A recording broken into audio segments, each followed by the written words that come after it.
Headline edition, July 8, 1947. The Army Air Forces has announced that a flying disc has been found and is now in the possession of the Army. Army officers say the missile found...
From the studios of Blackwater Media in the city of Atlanta, it's time for the Shadowland radio show. I am, of course, your host, Dr. William Lester, and I want to welcome you guys to another installment of the show. I want to give a special thanks to all of the people who recently subscribed to our Blackwater YouTube channel. Of course, you can hear all of the programs that are produced by Blackwater Media, and thanks to you new subscribers, and also thanks to the folks who have been so kind to me and to the show on Facebook for following the page and liking the articles and the videos and the anecdotes. It's just been fantastic, and just please continue your support. The show cannot exist without you guys. On this episode of the show, we're very fortunate and privileged to have a wonderful lady, Miss Claire Barrand. She is a freelance paranormal writer and researcher. Her articles have appeared in Haunted Magazine and Paranormal Magazine and just like everywhere else. And she's nice enough. She's talking to us all the way from the UK. Claire, are you there? I'm here. Hello. Nice to meet you. Absolutely. Thank you for being on the show. We had a wonderful conversation the other day, and we talked about a million different paranormal things. But I want to get you to tell us, because I think we all have this kind of story. Tell us, what made you interested in the paranormal in general? There's something that goes back to childhood. What is your story with that? Yeah, absolutely spot on there, William. It was from a very early age. As a child, I had many experiences that were very strange at the time. To me as a child, I thought everybody was the same. I had imaginary friends from the age of, well, probably 18 months to 2 years old. I can remember being in my cot and having these spirit type figures in my life that I would grow up to think were my friends, and they actually weren't. I think they were possibly spirits looking back. I had lots of other experiences, such as I grew up in an antique shop. My parents were antique dealers, and so this building that we lived in was above the shop. So we lived above the shop. It was on 4 floors, and the building itself was incredibly creepy. It was, I would say, it was haunted. Whether the building itself was haunted, now looking back and knowing what I know now, it could actually have been the sheer volume of antiques and artifacts that were kept in there that possibly had some sort of attachments to them. I just don't know, but I can remember all sorts of things happening, like things would move, or I would hear footsteps running up and down the stairs. A couple of very strange experiences. Again, as a child, I can remember literally being lifted by something invisible and carried down the stairs and then just dropped in a heap at the bottom. So some very strange things that happened to me as a very little girl, you know. And then growing up, I think getting to secondary school, high school, things would get more intense, and I think that's probably the case with a lot of sort of pre-pubescent girls, especially when, you know, I think things, if you're going to be spiritually inclined, is that the right word, or an empath, a sensitive, which I definitely am, you just experience more and more things, and that would always fascinate me and terrify me at the same time. Yeah, do you want me to say more? No, I was just taking it all in, because, you know, did you ever have, you know, as a teenager, I mean, yeah, were you ever in a situation where, like, you were the weird girl? Oh yeah, I was always in fact, I'm still the weird one now, and I'm quite happy with that. I was always the one attracted to the gothic way of dressing. So I was never into the same bands that the other kids were into. I liked the dark gothic rock, that kind of thing. So the thick black eyeliner came out, and, you know, all of that was a huge influence on me, actually. I listened to bands such as the Mission UK, All About Eve, the Fields of the Nephilim, the Cult, the Cure, and the lyrics in those songs themselves inspired me to start researching, because there's a lot of mention of folklore of Arthur, and all of the mystical things were incorporated into the song. So I wanted to know what they were singing about, because they were my idols. So that's probably where that started. And I actually did see spirits and ghosts on many occasions as well. You said that you guys lived above an antique shop. We did. And so were your other family members kind of in tune with this, or did they realize that there were strange things going on, or how was it? Well, my parents possibly did, but would never have acknowledged it. They were very Christian and very, I think they were probably afraid of anything that could be perceived as evil. But my sister Lindsay is just 3 years younger than me, and probably most of the experiences that I had as a child, Lindsay was with me at the same time and experienced exactly the same thing. And she would tell you the same things. We would be allowed to go down into the shop at night when it was closed. We were very lucky that our parents trusted us with all this antique stuff around, but there would be big, beautiful Victorian rocking horses and dolls' houses, and we would be fascinated with those, so we were allowed to play with them. So we'd be down there on our own, and occasionally things would happen. You might hit something, would move, or we would say that doll's house would have lights come on, little tiny lights would come on inside the doll's house, and we would make up stories that there were people living in them, but we would actually sit watching things, shadows and little figures, and it was as if it was real. We were quite excited by this. So it's like little like doll-sized ghosts in there? Well, I just don't know. We would make up stories at the time that Dad would do like a house clearance. So somebody would die, and Dad would get a phone call to come and clear the house. So there were a lot of very personal things that would be lying around.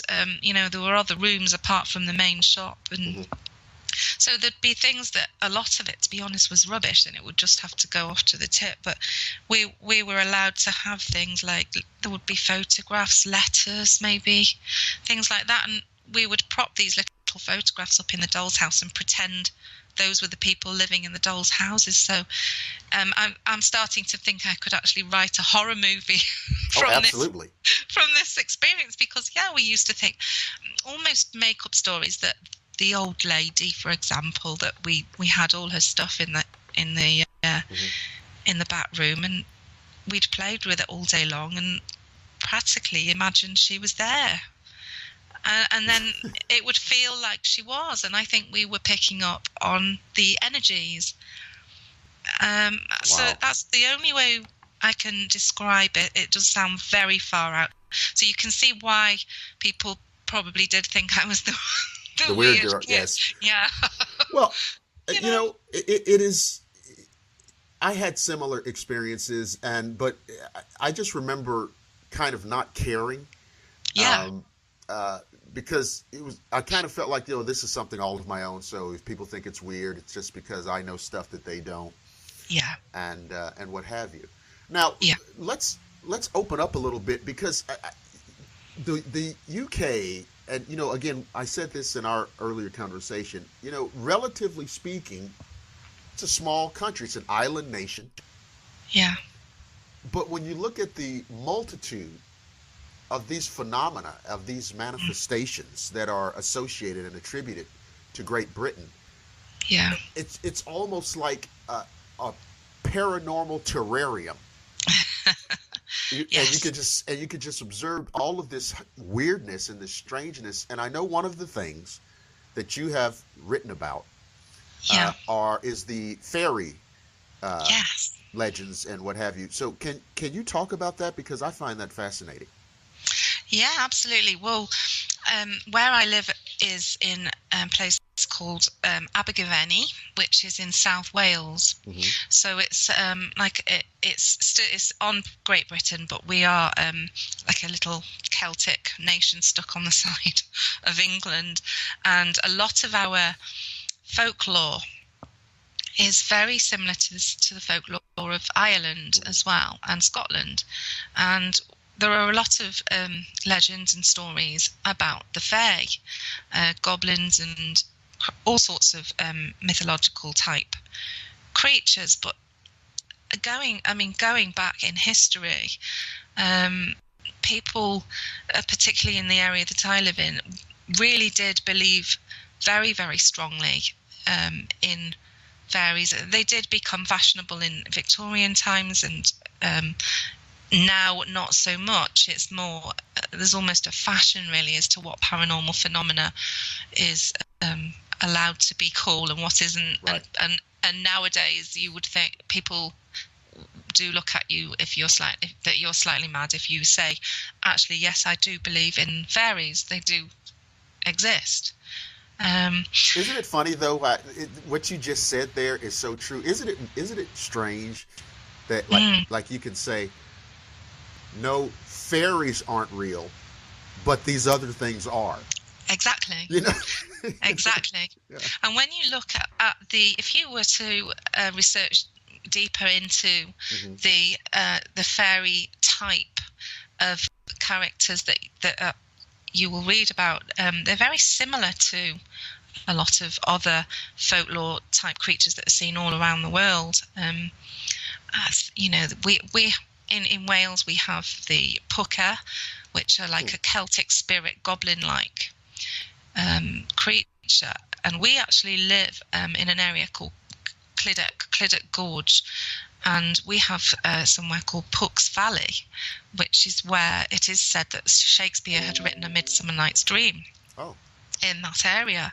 So it's a legendary area, but it's based on the stories that people told. But they didn't just tell these stories, they really did believe that they were absolutely terrified of the pucker. And people would say, and there's lots written about them, that they would come across these shape-shifting creatures, and they would be more often than not menacing and benevolent, not pleasant. It's very rare that you would come across somebody describing them in a respectful way. People were frightened of them, and they'd often come in very different forms. So as we say fairies, some people might conjure up ideas of, sprightly little Tinkerbell. human, with little nice gossamer wings and flittering about. But often they would just present themselves as a creature. It could be a rabbit, it could be a dog, anything, a crow. Usually, though, they would always be black. Ooh. And then they would see these creatures, and then they would see them shapeshift in front of them, or they would always have to take their hat off to them and wish them good day, because they'd be terrified that they were going to manifest into something evil. Wow. And this is something that people, lived their lives by. They would, leave, if there was a terrible storm outside, the Welsh people would leave some bread and a bowl of milk out by the fireplace when they went to bed to appease the fae in case they came into the house looking for shelter. And that's how terrified they were. They thought that could happen, and that they would be victim to some terrible fate if they didn't do this. See, I think it's fascinating, and I often wonder about this correlation about, moving across cultures, because so many cultures on the earth have stories about these kind of magical yet diminutive beings. Yeah. What you were describing there sounds remarkably similar to the Native American Pukwudgie. Yes. Which is, I may be wrong, but I think that originated with the Algonquin. And there are creatures in Africa called the Sokolo, and just all of these cultures have these accounts of these diminutive magical beings, and on the other end of the spectrum also of gigantic beings. And so you have these two types of manifestations, which are on the extreme ends of human anatomy, very small and very big. Yes. Yes, there's something other than us. Absolutely. Yes. And so yes. You ask yourself, well, does this convey real experiences, or are all of these people across the world down through history just making this up? I find that hard to believe. So do I. I think there's a lot of wisdom in old folklore stories, and yes, they will be added to, and they will be made, exaggerated maybe, but I think basically they're all talking about something that did happen. I don't believe that people from all over the world would have exactly the same experiences. They might have different names for these creatures, or for for the phenomena, but no, I think it's that's something that interests me a great deal. Now, can we really put these fairy creatures? I don't know that they belong in cryptozoology, because it strikes me as something more of an etheric, esoteric manifestation. But speaking of cryptozoology in the UK, I mean, I never think of Bigfoot and the UK like in the same sentence. But you guys have had Sasquatch type encounters, right? There have been, yes, absolutely. I don't know about South Wales. I haven't heard of anything in the area that I'm in, but certainly within the UK, there is in fact a UK Bigfoot Society, and there are lots of reports of people seeing them. So, we do have some quite dense forest area. Well, I just can't believe that again, this is something that people are making up. People have to be seeing these things, and where they live and why we don't have scientific evidence that they exist. There's many reasons, that could possibly be the case. They could just be that they are of a different dimension. Maybe they present themselves to certain people. Maybe maybe they live underground. I just don't know. It's fascinating. See, what I think about that? I think the problem with that is that, you have the occasional researcher Yeah. who's out there, Mhm. but it's usually one or two people. It's usually a small, undermanned, underfunded situation. Yeah. So in large part, Claire, nobody's looking. Well, yeah, that's true. You're probably right. Nobody's looking. The people who are equipped to discover an unknown species are not looking for Bigfoot. No. And you wouldn't get the funding unless you were extremely rich and wanted to put all your money into researching Bigfoot, Right. which would be great. Never say never. Somebody might just win the lottery and say, right, I'm going to fund this research. But again, I've got my doubts as to how much science can prove the existence of these things anyway. I don't think we know everything. I know 100 years ago, we've advanced in science hugely. We've taken some fantastic steps, but that doesn't mean that if something can't be proved scientifically that it doesn't exist.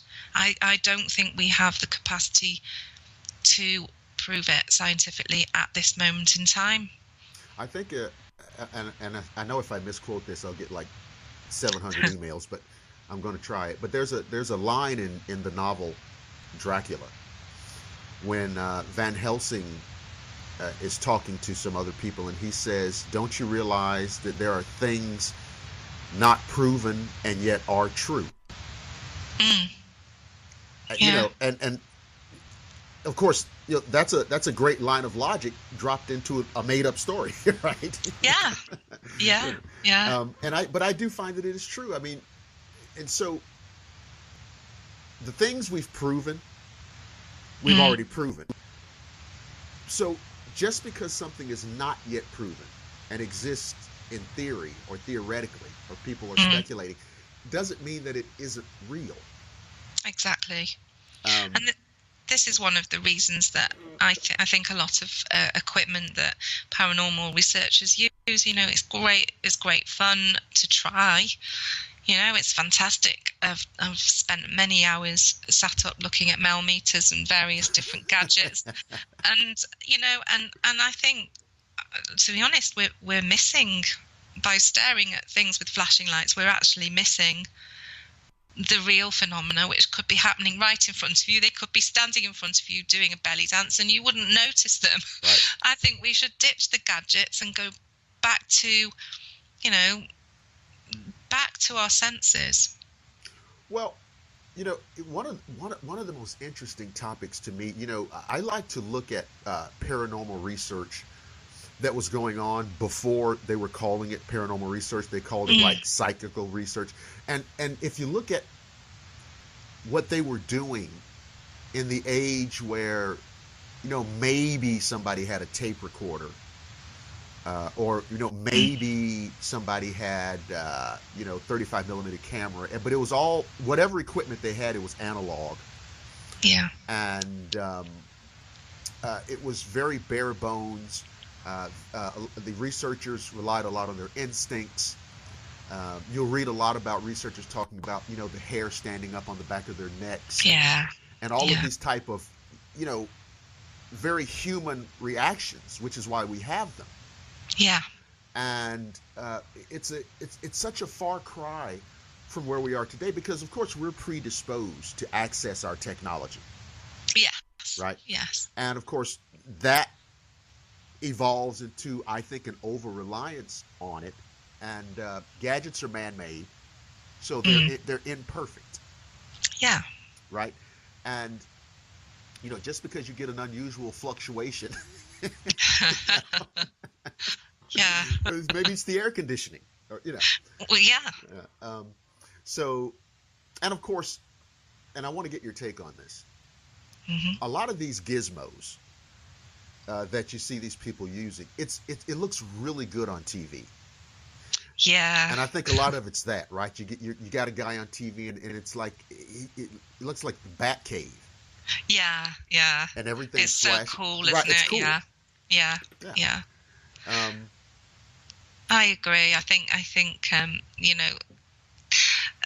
it maybe as well, if you had an events team, for example, you want to give your guests a good time, and it adds another element, doesn't it? It adds another dimension to the evening. You couldn't just say you couldn't take money from people and say, go and sit down in that room for 6 hours and nothing will happen. No, exactly. You've got to engage people, and it is interesting. And I have to say, I've had some interesting responses on things that I can't explain. So I'm not dissing these gadgets completely. No. But it's just, and I'm going to be careful here. Okay. Because, there's all of these television programs, and, there's a lot of flashing lights and a lot of, buzzing and dinging and beeping. And there is a show that is famous or notorious for the old flashlight thing.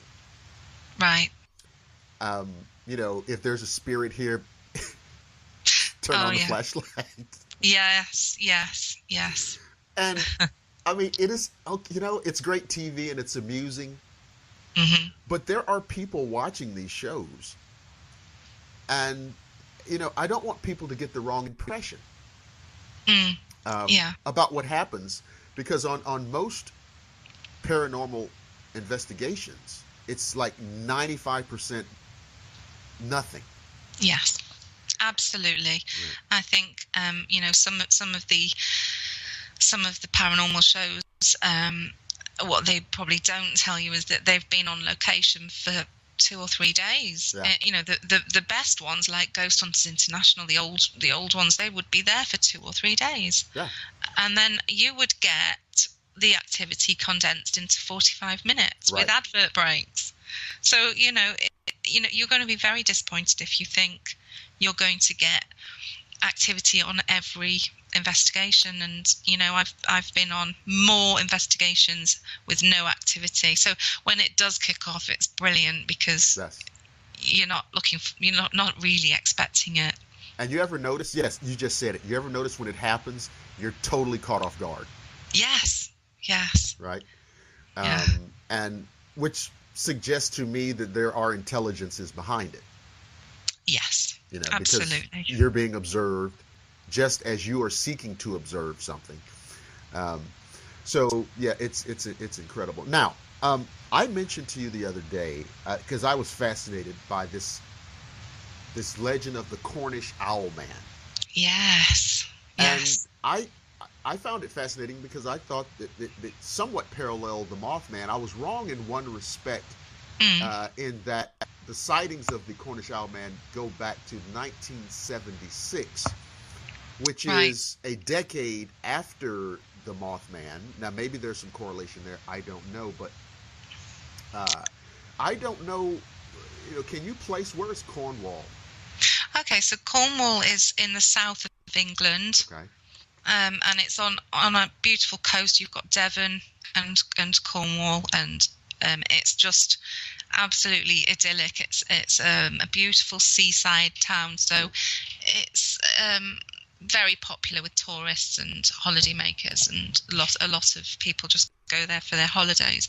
So it's not the sort of place you would associate really particularly with anything spooky. Right. It's probably about 2 hours drive from where I am in South Wales, so wow. It's down south, in the south of England. So the Owlman is in a village called Mornan. Is that how you pronounce that? I was looking. Yeah, Mornan. Yeah. Isn't it interesting how, like, two nationals who speak the same language, you could have this word and I look at it and I have no idea how to say it. Yeah, sometimes I get things wrong, especially with the Welsh pronunciation. Mm-hmm. I did have to learn Welsh in school, but I still struggle with the Welsh pronunciation. So okay. there'll be Welsh people sometimes probably crucifying me, thinking she's murdering these words, but right. I do my best. But yeah, going back to the Owlman, it is a fascinating story. And yeah, it was cited in the mid 1979 year by two girls. Yeah. Again, the interesting thing with this legend is that all the sightings of Owlman were by girls, and teenage young girls. So whether there's a link there, I'm not sure, because if you think about the actual owl, let's think the actual owl, because there's an author diverting slightly, a modern author called Karen Maitland, and she drew on the tales of Owlman for her book. She wrote a book called The Owl Killers. Wow. And the reason she liked that was because she said the owl was a symbol of female power that had been subverted, used by the church and local cults. So I thought that was quite an interesting. Well, you know what? That makes sense. The girls, yeah. I'll tell you why. Because I was thinking about originally in Greek mythology, there was a Titan named Coeus, and he was the god of searching for knowledge.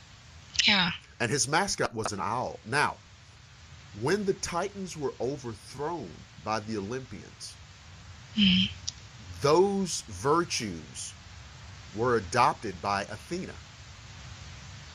The concepts of searching for knowledge, the highest levels of knowledge, became associated with her.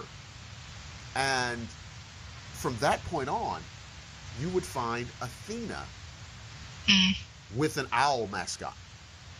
Ah. So there is a long history there's a long history of this.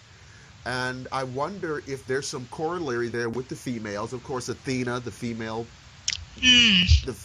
probably the most noted and powerful of the female deities of the classical period. Yeah, yes. Very possibly. Yes. I mean, we know that Owlman was kind of pretty much everybody is in agreement that it started off as an elaborate hoax by a Tony Doc Shields, and because this man, he's the man that he was the paranormal investigator writer that reported that these girls, it was a Sally Chapman and a Barbara Perry, apparently two 14-year-old girls, that were supposed to have seen this huge 6 foot owl with pointed ears and glowing red eyes and these sharp pincer-like claws in the graveyard in Mormon. Sorry, I'm getting confused now. Mornon, yeah. They've written it's spelled differently to how you pronounce it. Really? But yeah, so yeah, he and this man, if you look at some of his work, Tony Shields, he was involved in a few monster raising exploits and told a few stories. Yeah, he in fact took a photograph of the Loch Ness Monster that got published in Sun newspaper and various other things.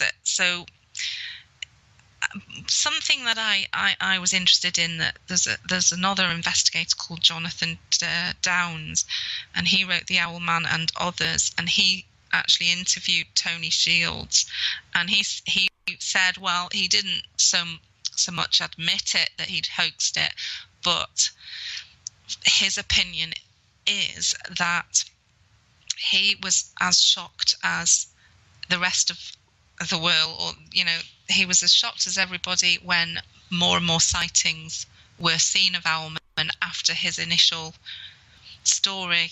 So that to me is quite interesting. That's interesting. Where did he get the idea? Well, I suspect he did get the idea from the Mothman prophecies. Oh, okay. And we get so he So Mothman's 1960s. So yeah, he could have got the idea from there. But I mean, what are the odds of? I mean, but see, here's what's weird. I mean, just okay, this guy, he gets the idea from Mothman. Okay, I'm going to do Owlman. Yeah. And then he does a hoax. Yeah. But then the creature turns out to be real. Yeah. I mean, but pretty you see what much. I'm saying? Yeah. So it does make you wonder if can we create, because it was like for such a small area in the UK, this story went global. It was and people talk about it today, and in that area it's well known. It's become a legend in a very short space of time for a very small place, really. So I think he was as shocked as anybody when these sightings started to continue, and all by prepubescent girls again. And it's supposed to have a terrifying scream, isn't it? Have you read that? It's like a screech, and it's horrifying. Yeah.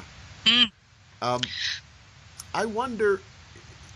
There's something that I've often read in paranormal manifestations. Isn't there something about adolescent girls and the energy and the hormones and all of those things that they're putting off, and sometimes it can trigger things in an environment. I've read that. I think I definitely have read that, and I would go with that based on my own experiences. I think we give off some kind of energy, whether it makes the veil thinner or what, I don't know. I've got a teenage daughter, and she's 16, and ever since she was probably 12 or 13, she's had strange experiences. She's woken up in the night to find figures stood next to her bed. She has heard voices in her ear, and we've done all the things that we think we should do, like sage and cleanse the room, and to try and reassure her that nothing can hurt her. But it's terrifying, because those are the things that happened to me, very similar. So I do think I think we as girls have some kind of attraction. There's something, and but I can understand. I mean, listen, I don't care, man, woman, if you're waking up in the middle of the night and there are figures, unexplainable figures. I mean, that would terrify anybody. Yes, it happened to me when I was 12, and Lindsay, my sister, was with me at the same time. And around that time, we'd been messing about in school with Ouija boards. I know, we'd made one out of paper. It's worse when you make them. Is it? Yeah, because of all of the intent, all the energy you're putting into it. Oh, I never thought of it like that. Well, we did this. It was in the school library. I remember it very clearly. And there were about 4 or 5 of us. I don't think anything really happened. And if it did, I would have blamed another girl for pushing the glass. It was one of them. You don't really think about it. So you've got no protection there at all, really. You just do it, and then the bell goes, and off we went to class, and didn't give it another thought. But around about the same time, I woke up in the middle of the night, and there was a black figure, hooded, stood at the end of our bed, and I was absolutely too terrified to move. Remember it as clear as a bell, as if it was yesterday. It was staring at me, but when people say, "How do you know?" You couldn't see its face. I couldn't see its face. I just knew. It was like it was trying to penetrate into my mind or something. I just don't know, but it was there instantly. The atmosphere in the room was just palpable and not pleasant. It was evil. So I sort of hid under the covers for hours. I bet. And I didn't dare move. I remember putting my hands over my ears and humming so that I blocked all the senses out. And I can remember doing that, thinking, oh, it's gotta go away, and I didn't dare look again. But in the morning, my sister woke me up and told me exactly the same thing. We'd both been too afraid to even wake up the other one, even though we were there next to each other. And she saw it and described it in exactly the same way. Yeah, a black hooded figure. Now let me wonder about what its intent could be. Right? I mean, you know what I mean? I mean, that that's not good. It certainly wasn't. What about, we touched on the crypto questions, but, in the UK, you can never get away from maybe the most famous cryptid in the world, the Loch Ness Monster, and other aquatic cryptids. And, listen, Loch Ness, I've heard people, one way or the other. I've heard some sensible things. I've heard some crazy things. But there's no way, and I mean this is really I'm gonna make it absolute here. There's no way that there's nothing there. Yeah. Okay. I mean, there's no way. If you go back 1,000 years, I think the sightings of this go back at least 1,000 years, and leading up to the present day. Yeah. I have one or two theories about what it is. I don't think it's a dinosaur. No. But there are things, anomalous aquatic things in Loch Ness. Yeah. Yeah. And like you said, the stories go back. I mean, before all the fake photographs that started appearing. Exactly. You only have to look at you can get newspapers now online that have been archived from the 1800s, and if you search those, if you're willing to put time into it and search, they might not have called it the Loch Ness Monster. They might have called it something else, but there are lots of descriptions of this type of creature. In some articles, they call it a kelpie. Loch Ness, but a kelpie, they right? Call it a kelpie. They'll call it a water horse, or they'll call it some people just. But I've seen some of those articles, and it predates the modern age of cryptozoology. Yeah, and again, all over the world, you've got Norway and Iceland. They've got their very own Loch Ness type monsters in the fjords and lakes and things around the world. There are even, I think every country everywhere. has its own. Yeah. Do you know how many? Even in the U.S. Yeah. We have the Lake Champlain. We have this Altamaha River creature. We've got this creature. We got this Bear Lake monster. And so I think that there are so many. People always talk about how the Earth is like 78% covered by water. But let me tell you something about Loch Ness. And people hear the word lake, and they don't have a real perspective. No. So think of it like this. So Loch Ness is about 25 miles long. At some places, it's a mile in width. There's enough water. In some places, it's 800 feet deep. There's enough water in Loch Ness to cover the earth in 6 feet of water. Yeah, when you put it like that. Okay. Yeah. So it's not a lake that you go to for a picnic. It's not a fishing pond. No.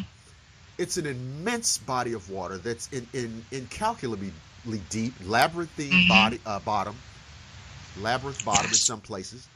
So the idea that a species of unknown aquatic, whatever it is, mammal, amphibian, or whatever, could exist there since, say, the Ice Age is totally reasonable. I think so. When you think how we're discovering new species every single day, I don't think we've.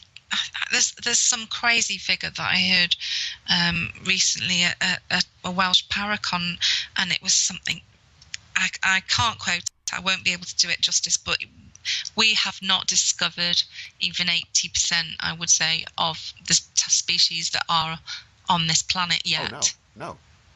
Well, if you factor in, we've examined we've less than 10% of the ocean floor. That's just the ocean. Yeah.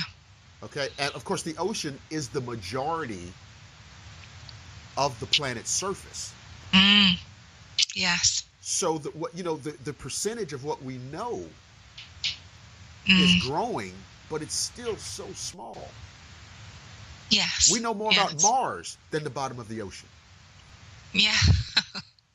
Right? Exactly. Yeah, that's right. And if you look at how many people, you'd be quite shocked at how many boats go missing and never seen again. And even people on cruise ships go missing every year. About 180 people, something like that, some crazy figure. Well, where are they going? Right. Remember how long it took them to find any trace of that? Remember that Indonesian flight? Yes. A couple of years ago? Yeah. And it's like it just went out of thin air. But that's because of the size and scope of just think about doing a search and rescue in the ocean. Yes. Yeah. Right? It's insane. If you go missing out there, it's oh my God. Speaking of, I mentioned Mars. How excited were you about this discovery of these 7 Earth-like planets? Yeah, very excited, but also just incredibly skeptical. I mean, are we being told everything? Of course not, Claire. Of course not. Of course we're not. Of course not. No. First of all, I don't think they just discover them. No. Okay, I mean they're there. Yeah. But I don't think they just came out and said, "Look what we found." No, absolutely not. And the more you research into ufology and that kind of thing, the crazier the theories get. But I never discount any of them. I always try and have an open mind and think, oh my God, well, this could be true. I think we have been lied to. Of course, we've been lied to. And you look at the moon and think, well, what is it? why have we ever only been there once? I don't get that. I don't even think we have been there once. From what I've been learning recently, I think was that just one big hoax to keep us all quiet? Did they really ever go there? I don't know. I think in 1969, I honestly, my personal view is I think in 1969, going was easier than faking it. I just, you know what I'm saying? I mean, yeah, I do. Yeah. Okay. I think that. I do think, though, talking about these exoplanets. Now, you discover these planets, quote, discover, that are Earth-like, rocky planets, that are in a disposition in a star system very similar to ours, and you have some of those planets, a number of those planets are also in the habitable zone of that system. I mean, and so either you guys just hit a bullseye and got lucky, or you knew about this, you kind of worked your way into this for a long time, and you just hit the spot in time where it was okay to say it. I think they're just drip feeding us. To be honest, I think we're already in contact. I really believe there are UFO bases on the Earth, and I just totally think that they're just drip feeding us bits of information to keep us all quiet, to make it look like, oh, look, we've discovered this, and I don't think we're not aware of the technology that the governments have. I think that I think there probably are people who this would be too much to digest. Oh, yeah. However, I don't think that's what's driving it. I think part of it is they've had this policy for so long. I don't think they know how to do anything else. I think they have a almost a paraplegic mentality, where they just can't move beyond what they're doing. Yeah. And I think that they just hedge their bets. I think they know that the day will come. But, you know, we'll just do what we're doing until that day comes, and then we'll have a contingency plan on how to, you know what I'm saying? But I tell my friends in ufology that day of disclosure that they're imagining is not happening. No. That's not going to happen. It could be quite terrifying if I don't know if the world is ready for it. I really don't know. I would love it. I would love it. I would push. It's not happening. No. Not the way they want it to happen. Right? Certainly not in our lifetime. Yeah. I mean, no. There's never going to be a time where someone steps up to the podium and says, "Here's what's happening." No. No. I do think that this will come out. But I think it'll be in an organic way, the way we usually come to accept new ideas. Yeah. So, you know what? I wanted you to be able to tell everybody, Claire, how to read up on all of the things you're working on, because I know you do articles, and tell everybody what you're doing and where they can read up on you. Okay. Well, everything I write, I put all on my website. So there's links to the articles that I've had in various magazines and with the local paper that I write for, the Abergavenny Chronicle, and a blog as well. So if everybody wanted to have a look, it would be at www.clairebarrand.com, and that's my website. And then I've uploaded everything on there to read. Okay, so and what we'll do is we'll have because during our show there's always a visual slideshow going on when people are listening, and so we'll have your information flashing across there. Now, is there anything interesting or hot right now that you're working on or doing or planning, or what can you tell us? Actually, yes. I haven't started researching this yet, but I'm intending to, and if people could help me with it, it would be amazing. Okay. I'm going to start looking into sleep paralysis and, you know, the stories behind it, because there's a lot of I think paranormal links to the phenomena of sleep paralysis. I'm going to be hopefully co-writing a book about this with an Irish author. Her name's Kathy Denver. She's actually a paranormal fiction writer, and she's got lots of books out. But she actually was talking to me the other day and told me that she suffered with sleep paralysis. As again, we're going back to the teenage girl phase again, and she described this horrific figure that she would see every time she had an attack, and she'd be in her dream and see a hooded figure, but he was in a modern day zip up hoodie with no face, and she would see him and start to run, and this would then turn into her waking up but being unable to move whilst he terrorized her. And this went on for years. And she would now like to start researching with my help and gather stories, as many as we can, because I don't think any research has been done on this subject apart from maybe scientific.